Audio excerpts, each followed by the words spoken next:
Go.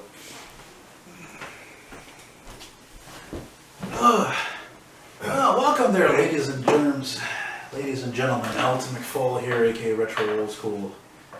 And you have to excuse me, but when it's a cloudy day like today, I get kind of tired.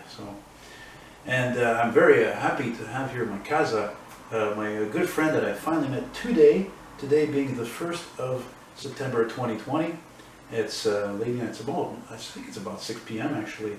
And Scott had this idea more than I did about doing an interview with him. And I said, yeah, what the hell, why not? You know, I mean, it's such a pleasure. He's only the second serious YouTuber I meet. And definitely we became friends real quick when I called him. And we talk on a regular basis because we are so much alike. I mean, you know, he's a slim, tall guy like me. He's 50, I'm 45. He wears glasses, I wear glasses. You know, he's quirky, he's interesting, eccentric a bit, very creative. And so it's a pleasure to have him here and talk about what he's doing, what he's done, and classic cars in general, the hobby and all that. So, Scotty, it's great to again to meet you again. Hey, and we'll shake thanks for having us out. Yeah, we'll pretend that we didn't set this up for half an hour or less. Well, we finally found the appropriate plants and pictures. Yeah, and I found this vintage Paris Metro poster. Couldn't be more appropriate. Yeah, make me an offer.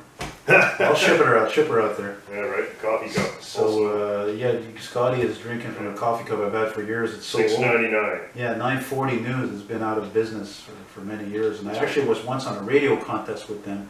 Yeah. And out of 200 applicants they had for a radio talk show host kind of contest, I was in the top 4. Mm-hmm. Yeah, I was very proud of that, and it never left me, you know. But that's another thing him and I have in common, aside from our obsession with these earth-killing, gas-guzzling, especially American cars, or antique cars in general. He's got a radiophonic voice like me, and when I started watching his videos years ago, I thought, wow, he sounds like Ray Romano.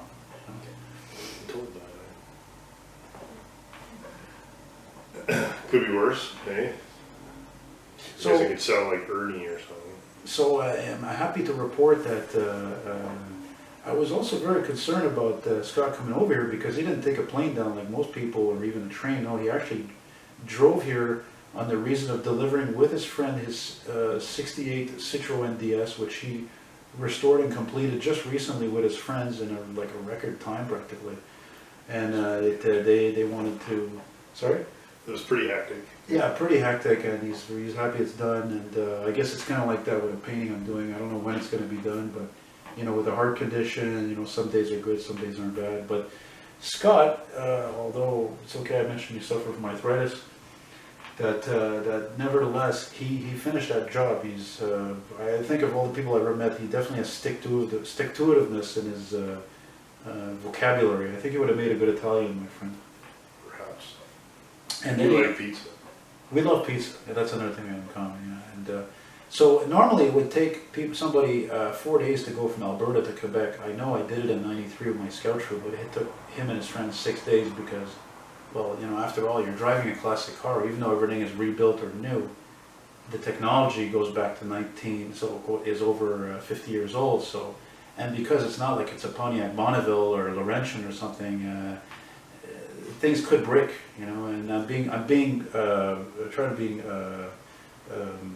picky on my words because it is a beautiful car, and but mechanically, not exactly the most necessarily the most dependable. Again, I'm being very picky on my words, thinking back to a Jay Leno video I saw yesterday of his '49 Citroen Traction Avant, and it's not Citroen for Christ's sake, it's Citroen. Get it right. Yeah, I hear Citroen. Citroen. Centurion. Yeah. But so Scott actually the last installment, because he puts up a video once a week because it's a lot of work in editing, and he does way more editing than I do. I keep it really simple, and in his last installment he showed every car that he has on his property, and I was talking to him earlier about his his red '64 pickup. Because he has like, what was it again, 52 cars or something? Well, I think the video said 57, and some people pointed out that I had counted some of them twice. So I think it's 50, somewhere between 57, 59, somewhere like that. And you got the '64 to pick up, which came with your call it estate when you bought that place In 20 the years old ago. farm, yeah. And Scott, by the way, is from Alberta, so that's why I didn't really mention it, I'm sorry. And I dream of going out there because that's where the old vehicles are. If you don't know, it's because the air is drier. There's a lot of farming. It's about agricultural, so people don't throw things like vehicles away very much, or as much as here. They can keep a car because they have the space. And Just his drive neighbors it are back. Roman and his friends. It's just crazy the amount of old vehicles people have. And not just cars, trucks even, and heavy equipment. And he even bought a forklift recently that's probably from the 60s or 50s because it's got a straight 8 in it. So you have to wonder. We've been, yeah, there's a lot more, and a lot more. There's room, you know, when they're worn out. Guys just drive them into the backyard and shut them off. And, well, like Tom just bought that one that was driven in there in 1970 and shut off. It was only 10 years old and sat for the next 50 untouched. And Tom, And it's, he's in his 70s? Yeah. And he used to paint cars, and it's true, I remember him saying in his videos that when he would come around sometimes to Scott's place, he would say, oh yeah, I used to have a 55 Bel Air, and I think it was typical green and white, and he recently bought this 60 Impala, and it's incredible how this car survived. Nobody's ever seen anything like that. I think when everybody watched that video, we were flabbergasted because a car that's been left outside for 50 years, I mean, and the fact that the car is still, with the exception of the normal places they rust, the rocker panels around the floors, all these areas where all the humidity stays. Nobody took it apart. Nobody took it kids apart. ever jumped on it. There's not a dent in the roof. No hail damage. No, nothing. No pieces missing. Well, not very much. One emblem, I think, on the whole car. Like, Incredible. No. And the only reason why and the also... headliner's still in it, you know. And what was the reason you told me why nobody ever got it? Because nobody saw it. Yeah, it was just nobody, when it was put back there, it wasn't really anything but just another old car. And in the intervening 50 years, nobody thought anything of it. Tom had to go, he said he took a chainsaw in there and had to cut out all the trees around it to get it out. And Wow. it actually had sunk in, it was a boggy area, and it had sunk in enough that the wheels themselves had rusted to the point where we had to put wheels on it just so he could get it on the trailer. Yeah, like skates. What did it take to one day to get it running? He's driving it around in his yard, you know. Pretty amazing. Well, you could, you know, you credit the fact that nobody ever opened the hood. And so there was, the air cleaner was on it, the hood was closed the whole time. So we put a battery in it and spent, well, I don't know, Tom played with the starter a bit and we rebuilt the carburetor and away it went. And the car, imagine, a car from 1960 that was only driven 10 years and then parked. I mean, it still has the original, I don't know, kind of a turquoisey blue color. Like, and that's a very old school shade of blue. I mean, it was funny because that was the kind of color that was going out in popularity in the beginning of the 60s. But, you know, people, a lot of cars were still, that was a very typical color for cars in North America and elsewhere at that time, you know. And so you see, this is one of the reasons why I love watching Scott's channel. Now he's not a vulgarian like I am, and it's something I know I need to work on and improve because you know, then I'll get more subscribers and maybe make more revenue. And hey, by the way, that reminds me, before I forget, excuse me if you don't mind, my friend, because see, I'm wearing Scott's T-shirt here, and you know, we did a trade for it, I think, for ads, because he's bought a lot of vintage car ads from me over the past year or two. And I have to do a plug for, he doesn't make t-shirts anymore, but I started with that Teespring company, so if you for sure you're going to see the ad below this video with some of my you know, t-shirts and hoodies and all that, which isn't cheap, but you pay for quality, that's for sure. And it's exclusive because I've only had this running not even 3 weeks. So if you don't mind, I gave myself a plug for that because you have to advertise it, because guys like me and you, we're not I mean, you're not on Facebook, I respect that. I'm not on Facebook either. I did recently put a post to try to drum up business, but I don't believe in Facebook because I don't like to read about, I'm going to swear now, about everybody's fucking little thing about where they are, what they're eating for dinner, and with who, and you know, Bobby McGee, and come on. It's ridiculous, it's exaggerated. We live already in an exaggerated world. And that's what's great about Scott, and his friends, by the way, were super positive like him, like people out west, which is why I long to go out west one day. Because they're funny, they're a light-hearted humor, and sometimes I think me personally was born in the wrong place. Yes, because of all these earth-killing machines that just rusted away, like 99% of them here in Quebec, but again, because people out there have a different type of thinking, and I know I've been to BC as well. So, been very fortunate over the years to get very lucky with the people that I've gotten close to, and we call it having the sickness. Like once you disease. wake up and you think about cars all day, it's probably not all together. When you're eating, when you're taking a That's right. shower, when you're sleeping, when you're doing the dishes, when you're walking. You said shower, so we're turning down the vulgarity already. Zing. By the way, I have the pleasure of telling you guys that if you remember, one of the things actually I had put on a t-shirt and a hoodie, I didn't mention that they're all artworks, all original. I think we can see paintings. behind Elton. Yeah, that that's is part of their- That's the mug that you have. Yeah, that's right, and it's also a face mask and a t-shirt and a hoodie. But also, I sold Scott a painting I did of this, the kind of a gold-colored '61 Monarch, and that actually, if you look on Teespring, the stuff I have, it's honest. It's even stickers. Yeah, And, I'll have the original hanging in my bar. That's You know, gonna be very exciting. and it's an honor to sell him because he's kind of a And I also celebrity. wanted to thank Elton 1 second here. Oh, yeah. As a gift, Yeah, he has given me another original work of a '56 DeSoto Firefly Yeah. Sportsman. yeah. Just fantastic. And I did this like almost 30 years ago. That is really something. I Thanks, man. I told him I think I was I'm like gonna maybe like put that here? 16 or something when I did Put that. that Yeah, here? there, sure. That's cool. And it's like I was telling Scott when we spent a couple of hours here, I said, you know what my place lacks in, lighting or atmosphere, whatever. Or not atmosphere, but lighting and just, more space and so forth. It makes up in what's in it, especially if you love transportation, you love American design, mid-century design. As we were talking about earlier with Mr. Charles Phoenix, who's a channel that him and I both watch. Oddly enough, another guy who's maybe a bit older with glasses and very outspoken. Gentleman, well, a fellow 60 Fury owner as well. I think kind of a fun coincidence. Oh, wait a minute, he has a 60 Fury? I thought he only had that 60 Pontiac. I think the Fury in the video that he does, the 4-door hardtop, I think that's his own car. You remember the one? Well, I know, I remember that. Yeah, I think that was the I think first. that's his own car. I think that was the first video I saw that he Oh, did. okay. Yeah. You think that's his? Somebody can correct us if it's not. So you didn't see his 61 Pontiac Bonneville coupe? Holy shit, is that ever cool? Yeah. We'll put it this way, if I was to put up to get either a choice between that 60 Fury 4-door hardtop and that 60 Pontiac Bonneville coupe, I would have a hard time. Mm-hmm. Well, I'm happy to be able to narrow my focus down enough to actually pursue the what is going on. Oh yeah. Yeah. No, you can't talk right now. Now, Dave's not here. How many phone calls are we gonna get for Dave? I wish people would just figure that out. What? Retool? No, I'll retool you.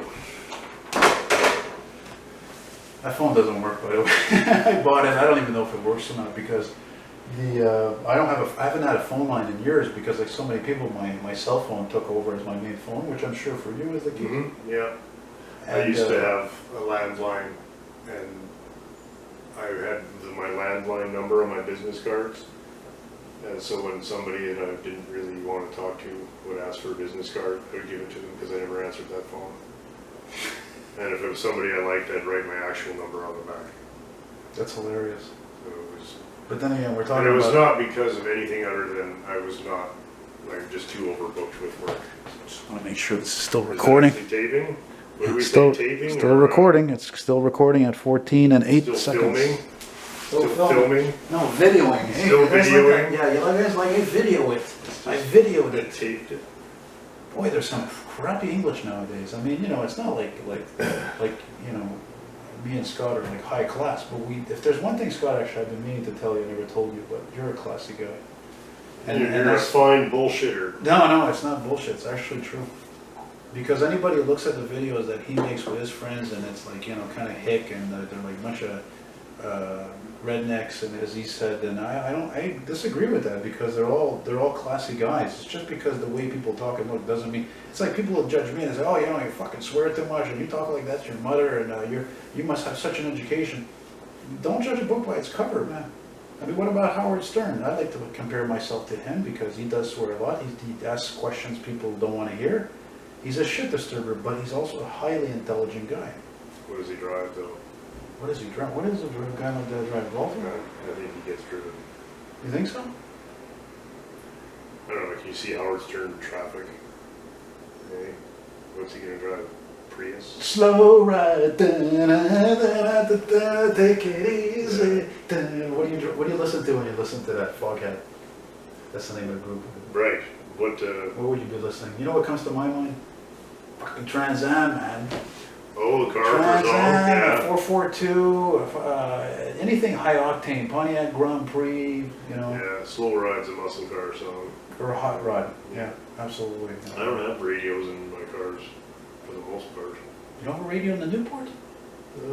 No, it's a factory. It's got just a What? piece of plastic. You gotta be Border kidding. with no radio. Oh my god. Did I ever tell you about my grandfather, Mervyn McFall? He bought a 77 Cougar when it was new. It was black with a white vinyl top and kind of an orange interior. Radio delete. Yeah. And he figured he was going to install one himself to save a few bucks. Never Yeah. did. Never did. I guess you know why, is because they enjoyed the smooth sounds of that 351. Yeah, right. 351 radio. And I remember one of the last times I rode in that car, I remember hearing the brake calipers were loose and they're like click, click, click, click every time you drive over Right. bumps and stuff. So who needs a radio when you got that? You got caliper rattle. What? You're still here? That's just great. Have we reached the zenith yet of this program? Maybe, maybe not. We'll see. I don't know. It's cloudy today. I'm not, you know, me, I'm bipolar. When it's cloudy, I'm like, you know, like a lot of people. When it's sunny, well, mind you, since I've had a heart condition, it's again, give or take. But anyway, enough about me. So tell me, I Scott. walked around. It's all right. So tell me. Hit me. What?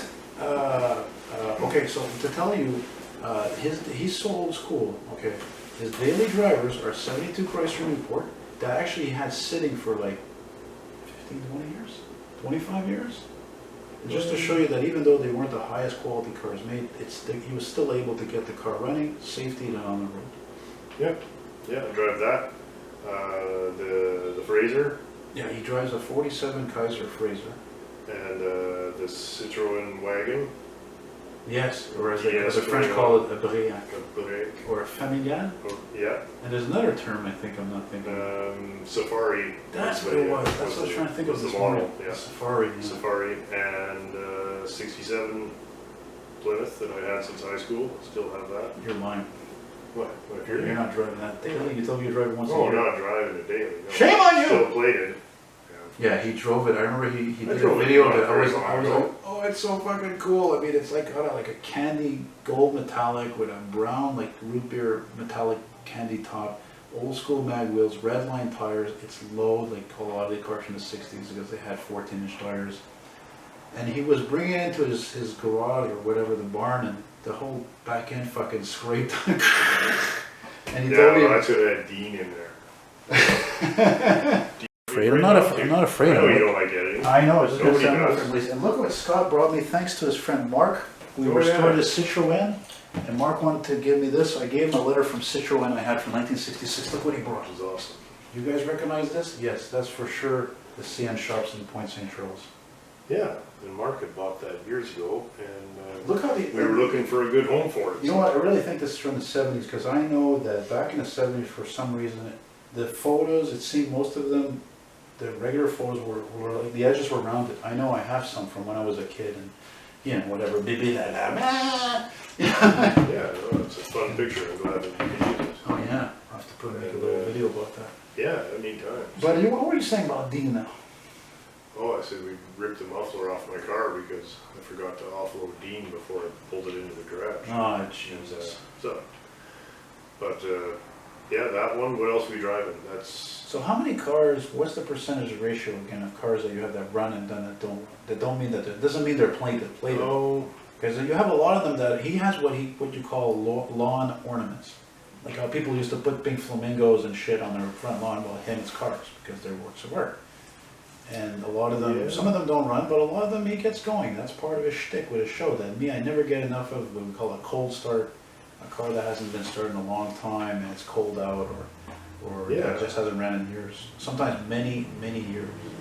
I would say that probably over half of them go, probably 30 of them go, but we'd have to actually figure it out. You know what was great? One of your greatest videos to me is when you did a cold start, and it was like minus 25 or something like that, I think. And you went, let's go see if this one starts. They went to go start the Ford pickup from the 70s. Then you even went. Oh, that was at Jim's house. Yeah. It was at Jim's house. That's right. That's right. It was at Jim's. It was all at Jim's cars. Yes.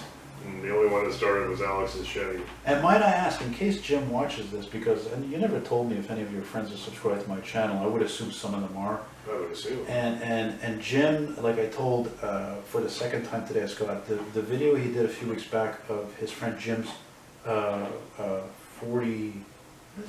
41 Mercury Coupe with a flathead V8. The car's original, belonged to a school teacher. She drove it until 63 and parked it. And Scott did a video, even with a drone. It's just fucking, to me it was mind-boggling, because when you see something that original going down the road or riding it, and you see the dash and all the chrome from the windows and the wiper, and you're in the country, I mean, you can't get more stuck in time than the countryside. I mean, I love where I live here in Hochelaga. You've seen that I would do a walking video of the streets, beautiful, charming old buildings, historic, but the cars are so freaking boring. Colorless, gray, all gray and white and gray and silver and gray and black and black and gray and black wheels and just, you know, it is what it is. That's what everybody says nowadays. Well, I think we even said in the video that when you're driving a car like that and you're out in the country and you can't, without any external references, it's as close as you can get to a time machine, because the roads don't look any different. And there's no reference outside of that except for some barbed wire fences and a few old houses. It's really quite immersive. Absolutely right, especially if you're on the That's one other reason why we're fussy about having the cars be as original as we can. You know, no upgraded wheels or tires or brakes or stereos, because it spoils the illusion.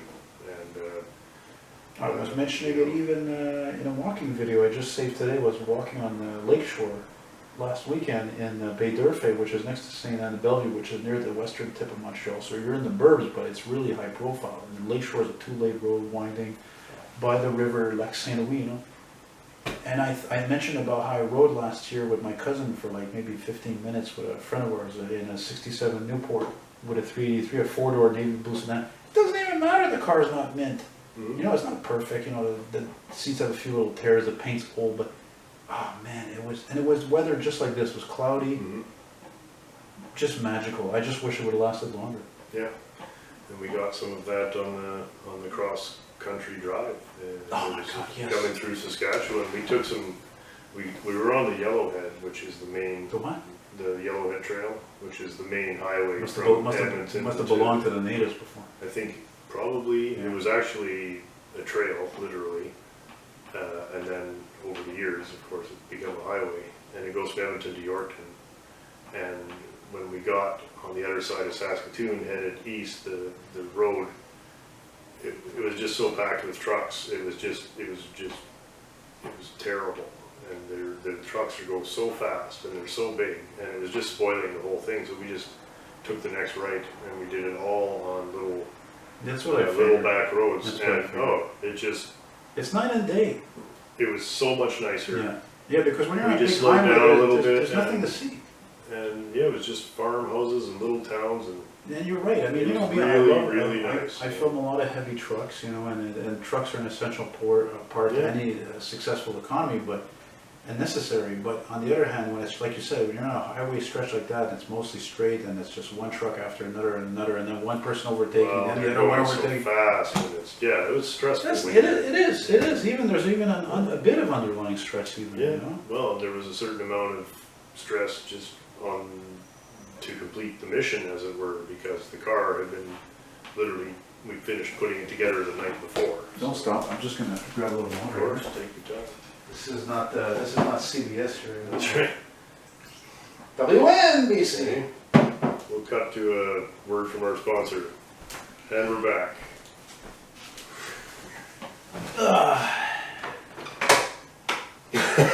We?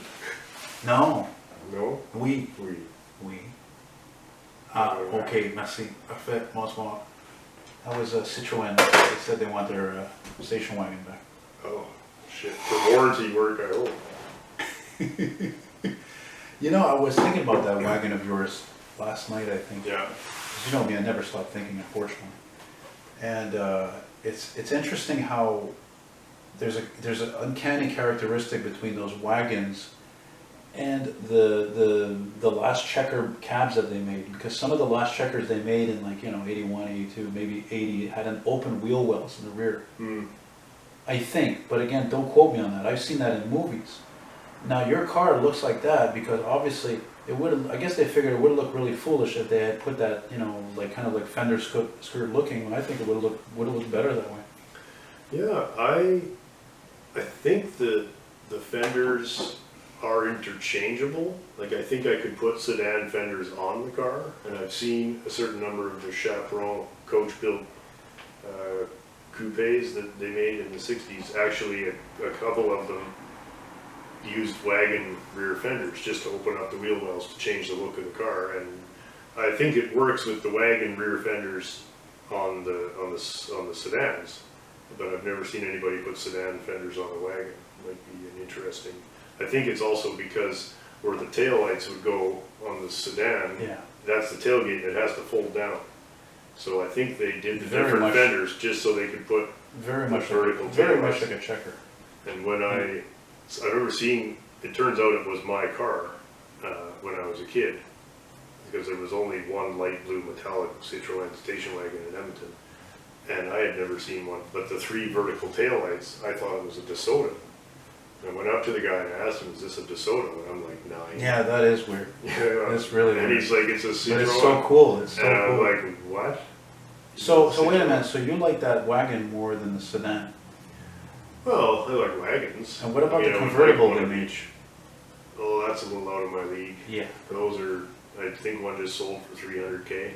I was telling Scott, I think that the following cars I've established are missing from his property, and that, Oh, yeah, that hit is me, hit me. Mercury, DeSoto, Imperial, Pontiac, and obviously Oldsmobile, and also possible because there's a lot of people, not only Canadians who we love your channel, but even people from other places, not just the US and Europe, that like Canadian cars, and they like Monarchs, they like Laurentians, and they like Regents. And it would be cool if you're able to find more of those Canadian cars, because you already have, a Dodge Regent, or probably 2 or 3 of them, knowing you. I have at least 1 or 2 Plymouth Mayfair and Savoys. Yeah. So it would be really cool if you're able to find a couple of Viscount. the Viscount. Yeah, why do you keep saying Viscount? Who the hell fucking says Viscount? I think that's how it's pronounced. Are you sure? No, pretty sure. Well, no, but you know what I mean. Like, even that's the great thing. That's a with- 1-year like- only one. Like, you know those Pontiacs, I like those Canadian 60s Laurentians Straddle, in Paris. Laurentians, There's and all so many of those cars. Oh yeah, yeah. And you could probably get one for some. Actually, there's one he showed One in in his that video wrecking recently, yard in that video? wrecking yard, the Yeah. dark red one. That Yeah. was actually, of all the cars you saw, I think was in the I nicest didn't know shape. That that. car looked to me like it had been there maybe 10 years maximum, because the interior was beautiful. And generally, the car looked like it wouldn't even take very much to get a roadworthy. Yeah, that one was not bad. Well, anyway, I love it. There's well, we were talking earlier about there only being so much resources to buy them all, but excuse me, I could definitely go back there and pick a few more. But the trouble with buying cars from wrecking yards is that very often the very best pieces are already gone. Yeah, And but so because the cars, if they're just for my little lot display, I prefer to buy them complete, just because they're not ever getting restored. They're just going to get preserved. So I can't run around buying missing parts for cars that are essentially just display, almost a set. It's almost a set, or a diorama, if you will. It's a 1-to-1 scale diorama. But the cool thing is that most of those cars, there is a possibility for them to be back on the road one day, because like you said, everything is fixable. Yeah. When you look, a lot of you guys, you've been subscribed for a while, and I thank you for that, by the way, or a long time, and again, merci beaucoup, but you see that video, the video of me going to junkyard with my friend there, Ed, I thought it was so great that I used it as the channel the channel intro for new viewers. But the thing is that's interesting is compared to where he's from, and I've been to Alberta, I've been to BC, I've been to Saskatchewan. The only place I haven't been is Newfoundland. But anyway, those cars in that junkyard, I mean, they're fucking scrap. Every one of those cars is a basket case. There's not one car restorable in there. There's some of them, a lot of them are just, if you were to lift them out with a forklift, they would fall like pieces. And it's too bad. Like my friend Ed was sad to see a lot of those cars. Like, oh, why weren't they better taken care of? And why were they? I said, yeah, but Ed, don't forget, these cars were what? They were 10 years old at the time, or give or take, or more, and they were worthless. Yeah. Worthless. And even him, there's so many old cars down there that a lot of them are practically worthless because there's so many of them compared to here. That's why it's my dream for many years now to go there ideally with a car transporter and buy as many of them and bring them back here. Yeah, load them up. Even if I don't keep them, but at least, you know, maybe turn a profit so that they could be restored. Because there's not enough people saving classic cars. Well, and it takes a gigantic amount of resources and or a lot of time, and so there are a lot of good cars out there, good ones, not just scrap, but good cars that are struggling to find homes. And you can buy these finished cars from people who need to sell them for less than the cost of the upholstery or paint, not to mention all of it together. Like, there are so many, I mean, there's a lot of these old cars that we are buying or saving or whatnot don't really mean anything to people 20, 30 years younger than us. And I guess that's always been the case. That's why Model Ts in drivable condition still four-figure cars, even though the last one is almost 100 years old. You could buy drivable ones for $9,000 because there's no market. Yeah, because like the Volkswagen Beetle, it's one of the most mass-produced cars ever made. Never mind the 65 Mustang or 66. Those Model Ts were made like, my God. What year? Up until 27, but from what year again? 1910 or 08 or something? 08, I think. I mean, we're talking about worldwide sales here. You have to think of the big picture. 15 million. It's incredible. 15 million. 15 million cars. Yeah. And they're certainly with the case of the Model T, like I can buy one and drive it around because my lifestyle doesn't need to go faster than 35 miles an hour. But you can't buy one and drive it around here. And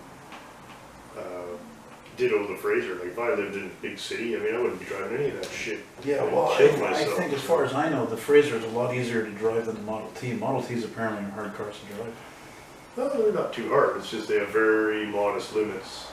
Are you ever planning to put that car to play for the road? Yeah, oh, absolutely. It's definitely looks. I want to use it as my daily car. Yeah. Really? Yeah, I'll drive it every day. Yeah. Wow. Once it's finished. Well, when you got a friend like Jim, it's very encourageable too, because you know he's got the Mercury. Oh, yeah, right. What else does he have? Does he have a car? I remember one. He had He's got a Mark II. He showed up one time with a '51 Mercury pickup. Yeah, he still got that. Yeah. Oh yeah, his friend has a '56 Lincoln Continental Mark II. When he said the Mark II thing, it threw me off for a second. Boy, it just looks like the sky's getting darker and darker. I'm just looking out the window and that's nice. It's got some fresh air going. Yeah, there is a bit of a breeze coming in. So what do you think? You think this shit's long enough now? Well, I think whatever you want to do. It's probably about a half an hour by now. That's what I said. I think I'm a little tired. I feel like going for a walk and get some of that fresh air. Get a little Timmy's coffee there. Let's go get a coffee and sleuth. Then I'm gonna ask you some questions. Hey, you want to do that? Get a coffee and I'll interview you for 2 minutes. Then you can. That's a great idea. Let's shake on it. Okay. Good deal. That's a great idea.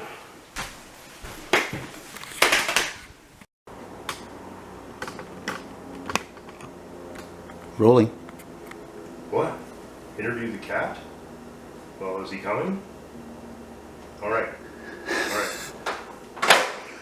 All right, we're back with Gloria. And Gloria, thanks for joining us today. Just wondering if you, are you cool? You want a drink or anything? Cool? Any requests from the band? All right.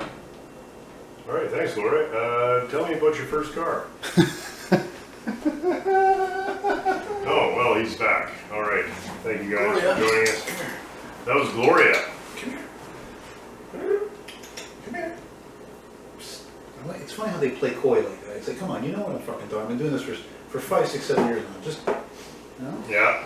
Meow. Cats, we like cats because they don't give a shit what you think. Meow. Oh, there we go. hey, with a big tail. In the interest of fairness, I'm gonna grind Elton here. For She's thinking like, what's all this weirdness with the furniture? Why is that yeah, chair? Gloria's freaked out pretty hard.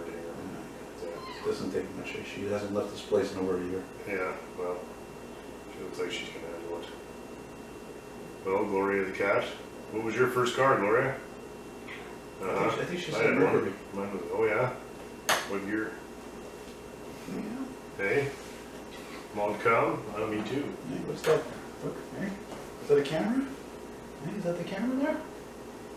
She's like, she's not going to look in any direction other than you or me. She can help it. Gloria does not care very much.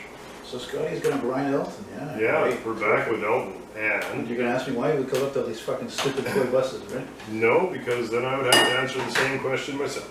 Yeah, but the difference between you and me, you're the one who's lucky you were born with the eyesight and the intellect to actually be able to own and legally drive these machines. Well, it's an expensive addiction.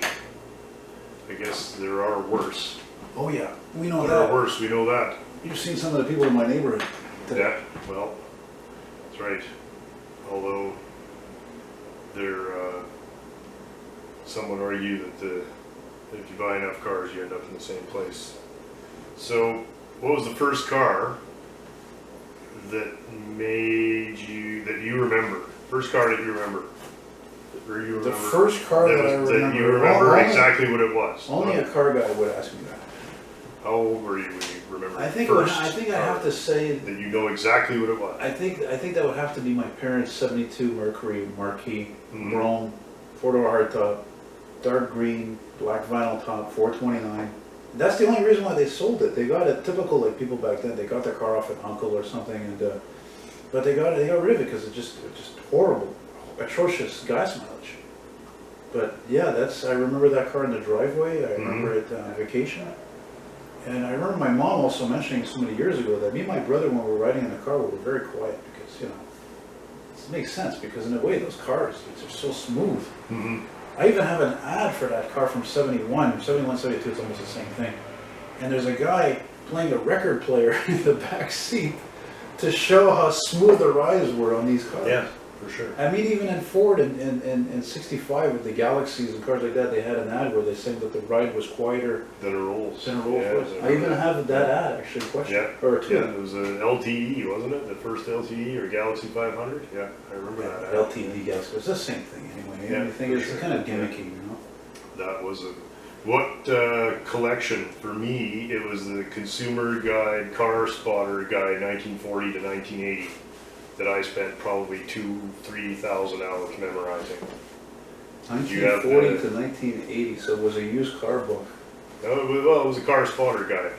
Oh, Car Spotter. Yeah, remember that? Remember those? There was I have one. I have Tad Burness. Remember the Burness one? I have that. Did you memorize that? I have that one. It's mind you, it's all black and white pages, but it's still an excellent book. Especially when you're an artist like me, you want to look at different angles, reference points. Yeah, mine was. Oh shit, I can't remember. 1930, I think, to 70? No, to 89. Oh, okay, wow. No, sorry. Yeah, 39 to 70, 69. Yeah. Yeah, okay, yeah. I remember that. And that was just having access, because I used to like ride my bike to the library just so I could look at the pictures of cars in the books that I didn't have. And I mean, it wasn't like now where you can just type any kind of car that you ever want to see, you type it in on the internet and there's 1,000 pictures. You know, imagine when we were kids, people would say that we were spoiled. Now, I think you came from a middle class upbringing like me, so we were spoiled. But the kids today, they can be fucking poor and they're spoiled more than us because again, they have everything at their fingertips. Yeah, well, you don't even have to leave the house. Right. Even when I got my license, I'd have to ride to the library to look up the point gap on whatever car I was working on because I didn't have all the reference manuals. You know, it's funny. They were at the library, and that's where you had to go. You know, you're bringing back a memory when I was in grade school in the 80s, and I remember the library at school, they had a book. I think it was an encyclopedia on cars, I'm not sure, but there were all these different models showing artwork and color, and I think one of them that I remember that was bizarre was either a Zill or a Cheka. Mm-hmm. So if you guys don't know, in the old days, in the 40s and up, the Russians were very good at copying American cars, like specifically the Packard. They did that for many years, and it's really uncanny, and these cars were really made for, like, you know, Soviet officials and stuff, just like the Tatra 609. Mm. And there was one, you know, you probably saw the video, but I did film one years ago in Westmount here in Montreal, and the guy did a startup. It's a rear-engine V8. Mm-hmm. Yeah, I love one. I made the mistake, of course, saying the video that it was made in the Czech Republic, which it was not. You know, Mm-hmm. so you know, people get offended by stuff like that. That's what cars are like. Eh? It's like, to us, it's like, for example, you know, what kind of hubcaps, what kind of mags are on a car. The wheels are everything, just like a woman with shoes. What kind of shoes she's wearing, her friends are wearing, or a guy she's interested in, everything comes down to shoes. Yeah. So cars to us, the shoes is... Well, they're, we're you know, very right, and I've maintained that getting the wrong tires on a car is like putting runners on with a $3,000 suit. Mm. You still look like a dummy. You know, even if your suit's really nice. But that's what's cool about... That's what's cool Velcro about, runners on, you still... That's what's cool about Scott, is that, you know, a lot of more than ever, he knows and I know that, and anybody who watches the collector car world closely, that people, you know, more than ever, they want to modify cars. They can't, they don't, nobody seems, or not as many people, unfortunately, seems to be interested in keeping a car original. And actually, in some cases, I think it doesn't matter, because, you know, there's so many Chevy Bel Airs, there's so many Impalas, there's so many, you know, GTOs or whatever. These cars, a lot have been well preserved, so it doesn't really matter as much. But when you're talking about rare cars like he and I like Packards and, you know, even certain, like, well, I was going to say El Caminos, but even El Caminos are not really rare. But there's even some Main Street type makes that there's not as many of, you know. Like, try to find a 63 Ford Falcon Sprint convertible, for example. Mm-hmm. And again, you know, people, I see this time and time again, they'll fuck up a car by just putting these huge wheels on it, and they don't even match the car at all. And unfortunately, it's just... The tragic ones are the pre-war cars. Yeah. And these cars have survived almost 100 years.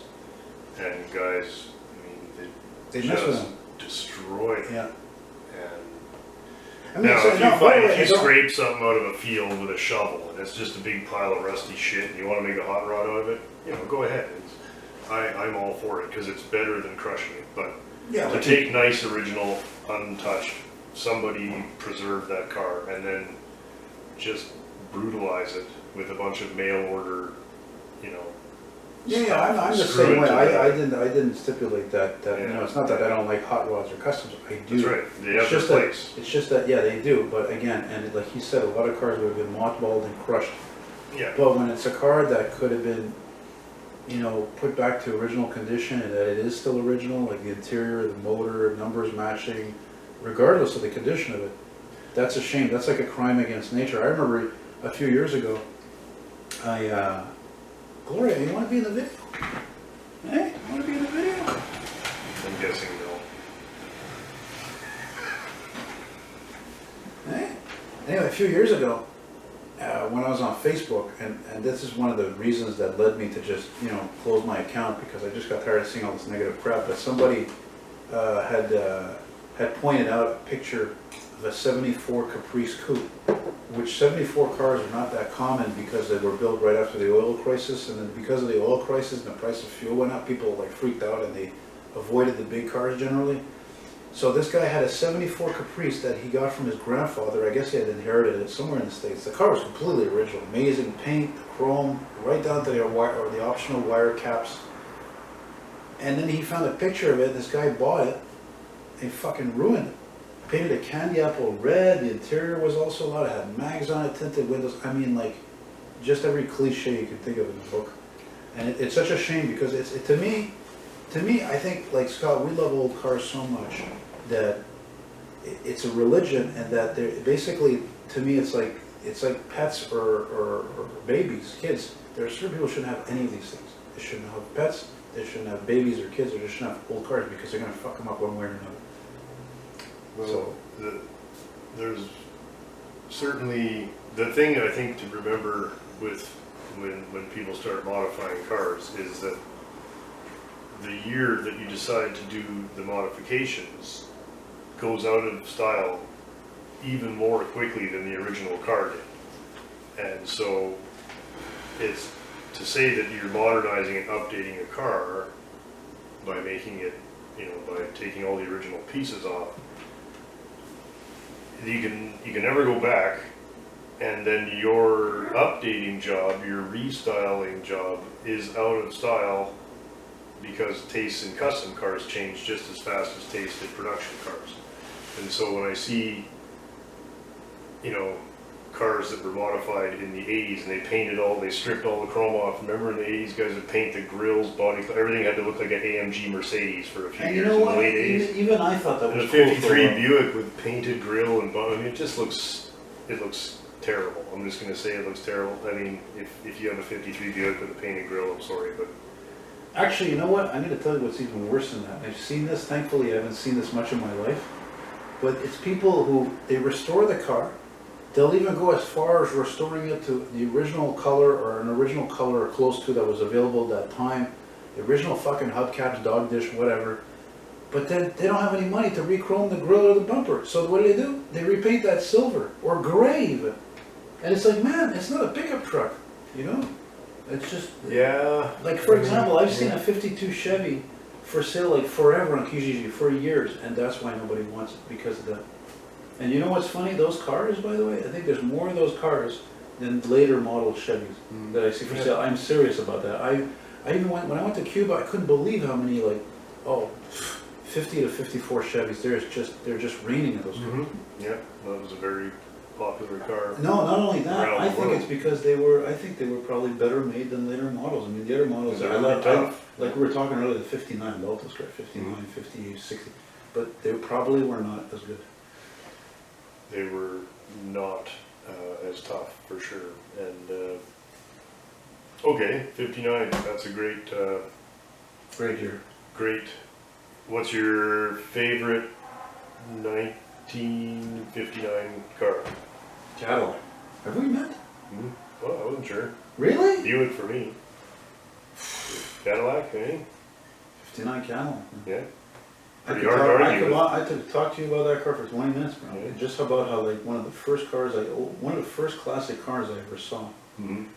You know, I lived in the burbs in Roxborough, which was an old suburb, and my parents at the time, I think in 85 or 86, they had put us in the Roxborough baseball team in the summer, you know. And so, I don't know, me and some guy were throwing the ball around. He's about, like, you know, past where the camera is, you know, we're throwing the ball.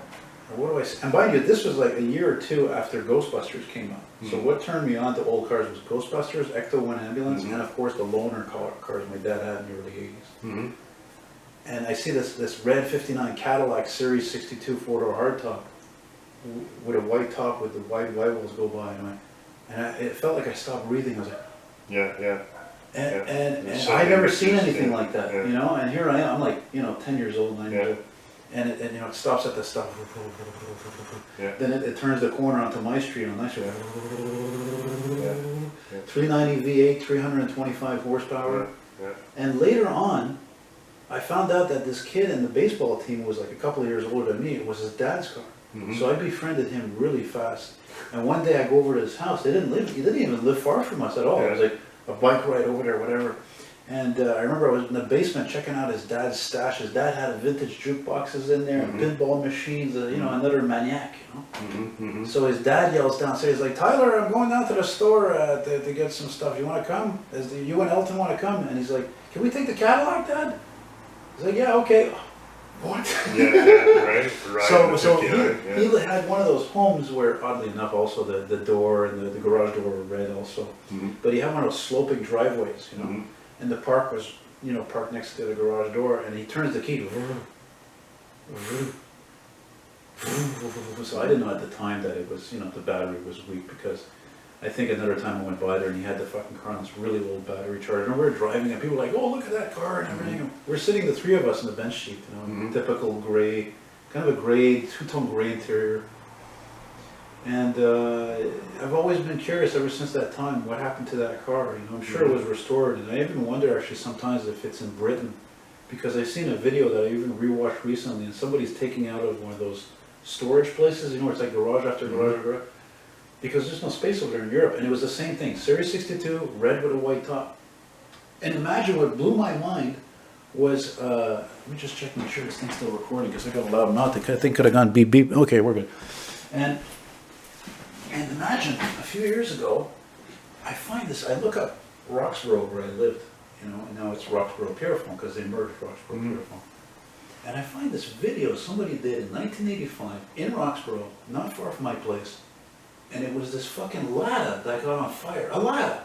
The typical, the one that was based off the 124, 128. Yeah. And you see the fire trucks coming, the Ford cab over, like you like my gas engine, pumper, and then there was a police car, which was a Chevy Celebrity. Oh, 84, 85, there was this ambulance, big Chevy, and across the street is my friend's Cadillac, his dad's Cadillac. Terrific. Yeah, wow, what a fluke. That's why, you see, that for me, like a lot of reasons, maybe you'll agree, YouTube is the best thing that ever happened to the internet, because as we were saying when we came back from a coffee, Scott was saying, you know how much time would take to transfer all this and have it, a production company, you know, edit all this, and then you know you have to have the right lights, and you have to have the rent the camera costs a fortune.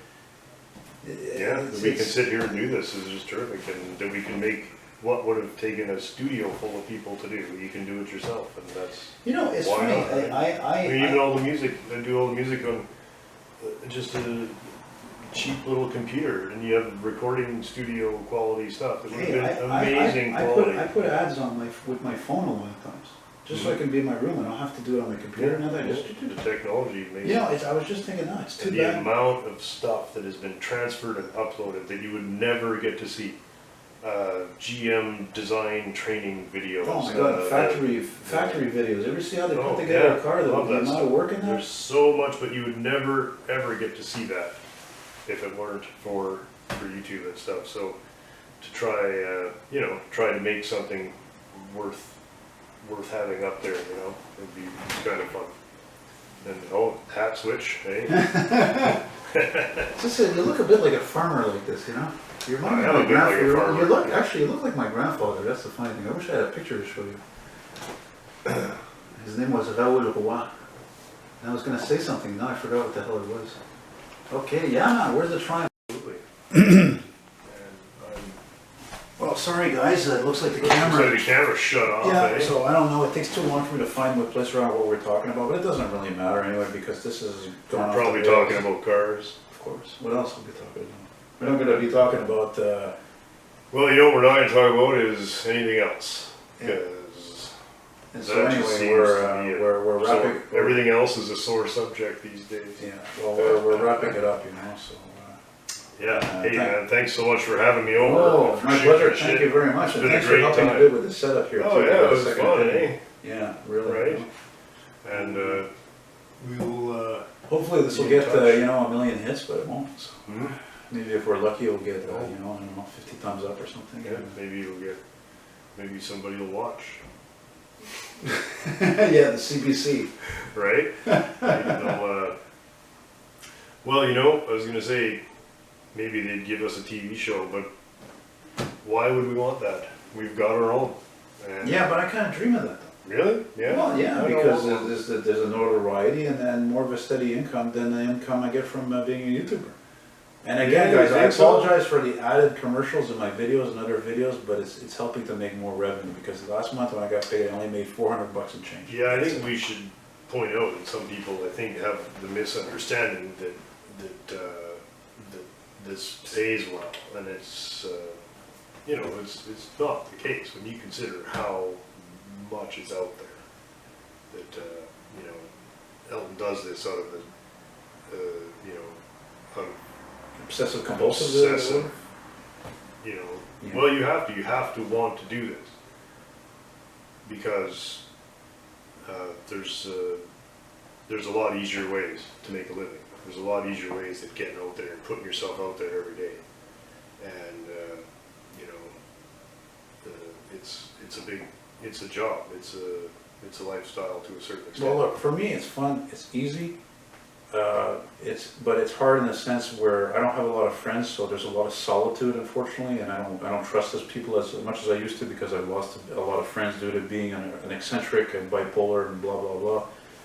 And you know, versus I do miss that sometimes, that camaraderie of working in an office or whatever. And but I've done like 5 different jobs now and it didn't work out, so I don't know what I'll do next. So, but you know, we'll see, and it doesn't matter right now anyway because a lot of people have lost their jobs because of coronavirus. So, and look at me and him, we were joking about that before. Like we're still doing videos, we're still getting paid for them, and it's not for me, not a lot of money for you, but I mean, still, hey, it's helping to pay my rent, you know. I mean, yeah, well, it keeps the lights on, and nobody tells you what to do or when to do it. There are, you know. Me, as a matter of fact, I want to take this opportunity to say that I don't know if I mentioned it or not in one of my walking videos where I ramble on about things too much. But see, Scott is lucky, and that's why I want to go to his place one day because the guy has tons of old cars, and it's kind of like you're going back in time when you go there. And he says, you know, you could film any one of them, and then you could drive one if you want. And of course I could because I would be on his property. And all of what he has, I don't have here. You know, I mean, and let alone there are more old vehicles out west than there are here. And now there's no more car shows. So I've found this summer to be quite a bummer. And I worry sometimes about the future as what I love filming because I am retro old school.